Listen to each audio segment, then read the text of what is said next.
Hello students, सभी को नमस्कार। Welcome to my YouTube channel biology Govind Sai. Today's topic is Hershey and Chase experiment. Griffith experiment हमने पढ़ा और अकॉर्डिंग टू ग्रिफिथ एक्सपेरिमेंट ये प्रूव हुआ था कि कोई सब्सटेंस है जो आर स्ट्रैंड को एस स्ट्रैंड में चेंज कर रहा है। उस केमिकल का एनालिसिस ग्रिफिथ नहीं बता सके, बट एवरी मैकलियोड मैकार्डी इन्होंने इस केमिकल का एनालिसिस किया और ये प्रूव किया कि वो जेनेटिक मटेरियल कौन है, डीएनए, यानी डीएनए ही जेनेटिक मटेरियल है। ये बात एवरी मैकलियोड मैकार्डी ने बताई। फिर भी कुछ बायोलॉजिस्ट थे वो इस चीज़ को अच्छे से नहीं समझ सके।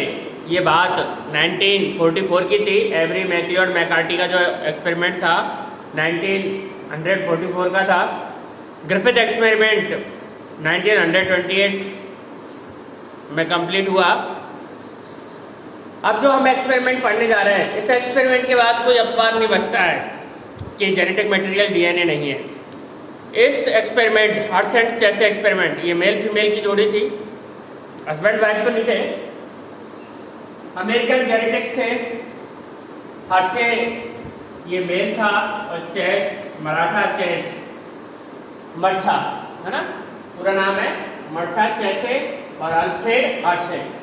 एक मेल है, ये चेसे फीमेल की। इन्होंने 1952 में बैक्टीरियोफेज एंड इकोलाई पर एक्सपेरिमेंट करके ये 100% प्रूव कर दिया कि जेनेटिक मटेरियल कौन है, डीएनए। तो इस एक्सपेरिमेंट के बाद ये सारा विवाद खत्म हो गया डीएनए और प्रोटीन का।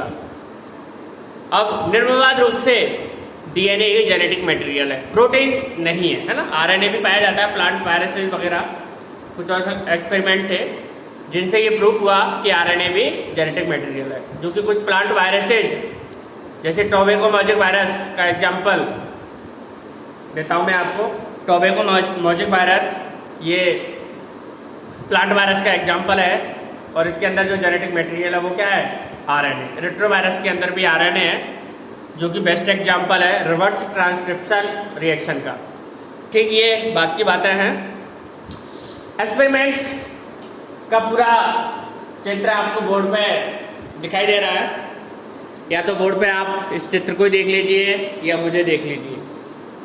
फिर भी हम दोनों का कॉम्बिनेशन बनाएंगे। बैक्टीरियोफेज, पहले तो ये देख लीजिएगा हर्श एंड चेस एक्सपेरिमेंट में क्या क्या मटेरियल उन्होंने यूज किया। उन्होंने जो यूज किया उसमें बैक्टीरियोफेज, एक तो क्या यूज किया उन्होंने, बैक्टीरियोफेज। बैक्टीरियोफेज, ये बैक्टीरियोफेज के चित्र दोनों ये क्लियर हो जाना चाहिए आप लोगों को। बैक्टीरियोफेज क्या होता है? Bacteriophage is a virus, not bacteria. Bacteriophage एक वायरस होता है, ये बैक्टीरिया नहीं होता है। वायरस इन्फेक्ट करता है बैक्टीरिया को, तो इस प्रकार के वायरस क्या कहलाते हैं, बैक्टीरियोफेज कहलाते हैं। ये वायरस का नेचर होता है कि वो किसको इन्फेक्ट करता है ना। बैक्टीरिया को इन्फेक्ट करने वाले वायरस बैक्टीरियोफेज कहलाता है। हर्श एंड चेस एक्सपेरिमेंट था 1952 में हुआ था। एक्सपेरिमेंट की सीरीज थी। ये दोनों बैक्टीरियोफेज है और ये इकोलाई बैक्टीरिया है। यह क्या था इन्होंने, हर्श एंड चेस ने, और इसके अलावा दो चीजें हो गई, बैक्टीरियोफेज और इकोलाई। तीसरा था radio active substance S15 and P32। ये दो रेडियो एक्टिव मीडियम थे, S35 and another radio active P32। ये दो रेडियो एक्टिव सब्सटेंस को उन्होंने यूज किया। जो bacteria step by step explain करते हैं, समझते हैं।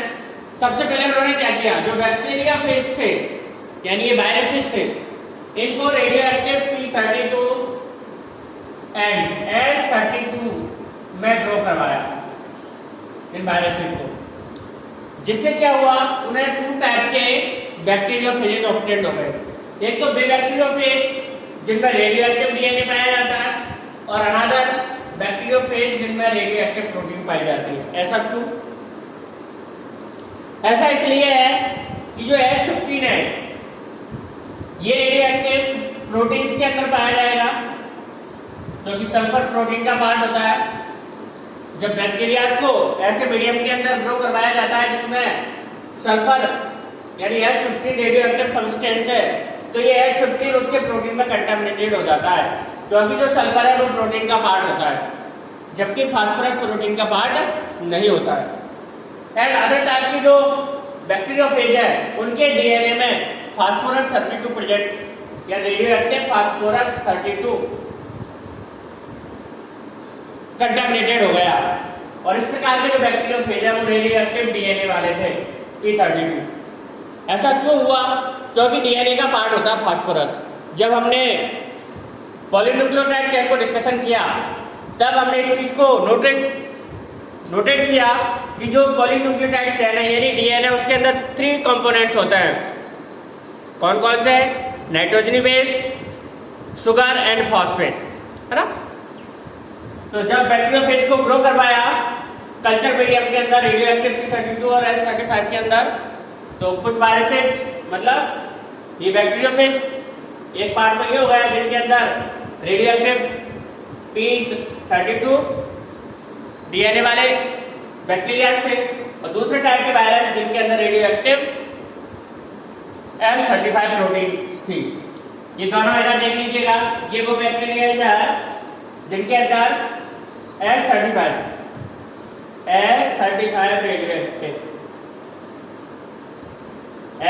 रेडियो एक्टिव इसकी प्रोटीन के अंदर है। वायरस की संरचना को जब हम देखेंगे तो इसका आउटर जो कोट है वो प्रोटीन का बना होता है और अंदर ये जेनेटिक मटेरियल होता है। वायरस की जानकारी आप लोगों को होनी चाहिए। वायरस की जो स्ट्रक्चर रहती है उसमें जेनेटिक मटेरियल एक ही पाया जाता है, या तो आरएनए या डीएनए पाया जाता है, और उसका जो कोट होता है वो प्रोटीन का बना होता है। तो ये बैक्टीरियोफेज जो कि वायरस है इसके अंदर जेनेटिक मटेरियल के रूप में डीएनए पाया जाता है और इसका आउटर कवर प्रोटीन का बना होता है। तो ये दोनों बैक्टीरियोफेज है।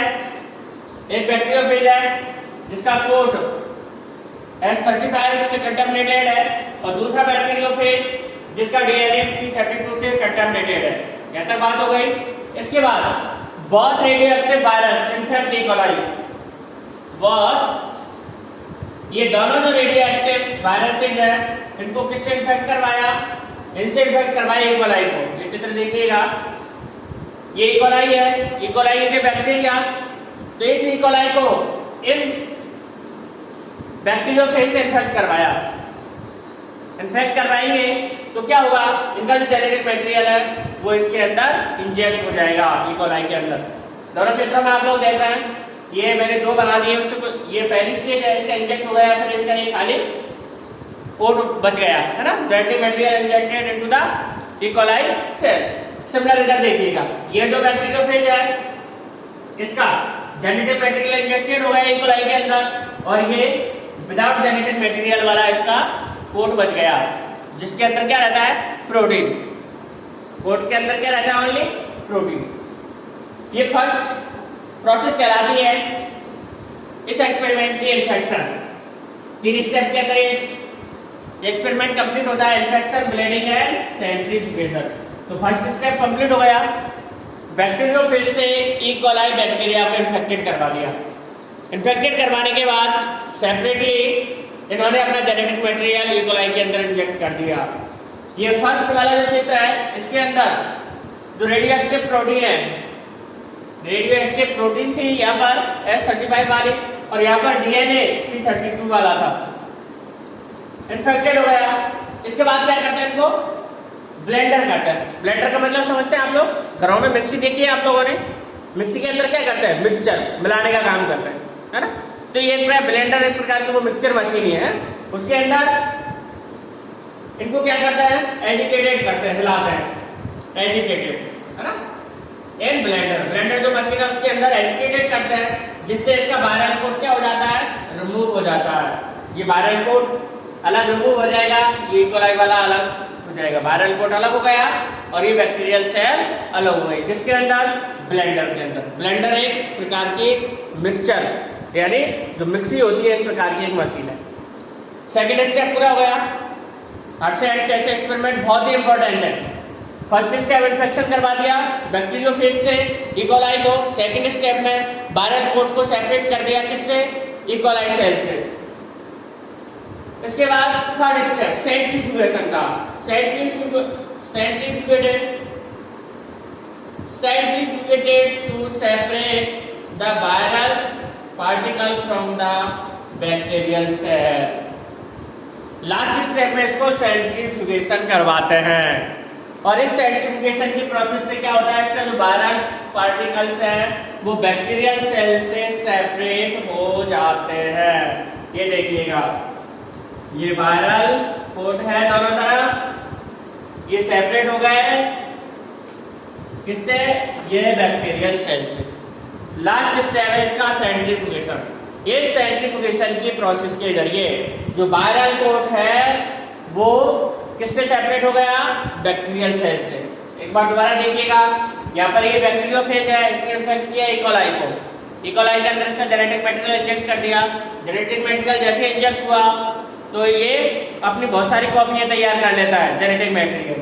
नेक्स्ट प्रोसेस में ब्लेंडिंग। ब्लेंडिंग से क्या हुआ, इसका सेपरेट हो गया वायरल कोट।